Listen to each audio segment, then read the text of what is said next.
Hey, let me share with you these 8 common ways of prototyping very quickly. So the first one is paper interface. As name itself suggests, you use a paper, a pen, and pencil to create your prototype. Here you can see this person is designing app.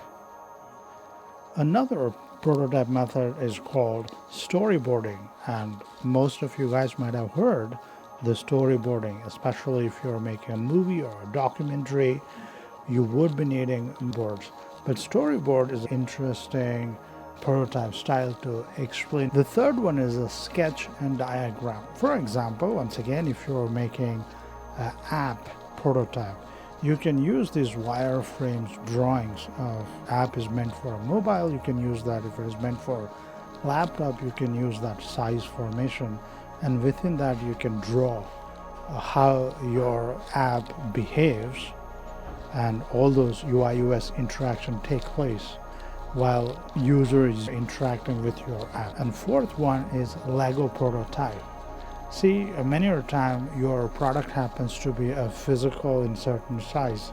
So you can use these Lego blocks to create that physicality of your concept. And the next one is a role play. As name it suggests, that you put your idea into role play. You enact and communicate your idea. It's not necessary every time you have to do a physical thing or drawing, you can act, communicate. So that's a role play. The sixth one is a physical model. Nowadays, 3D printing has evolved, so you can print in using different materials. So 3D printing is good support in terms of model making or prototyping.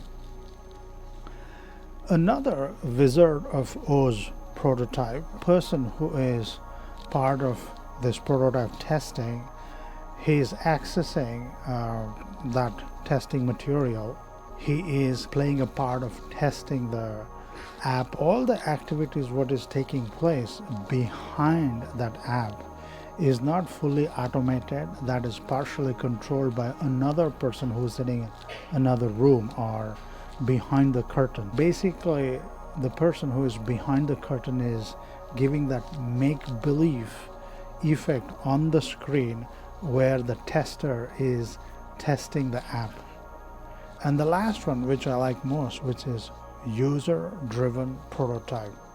In this case, for example, if you want to come up with a new mobile concept or mobile design, so you ask the users, who are your prospective users, to design a prototype, in the sense design their dream mobile device.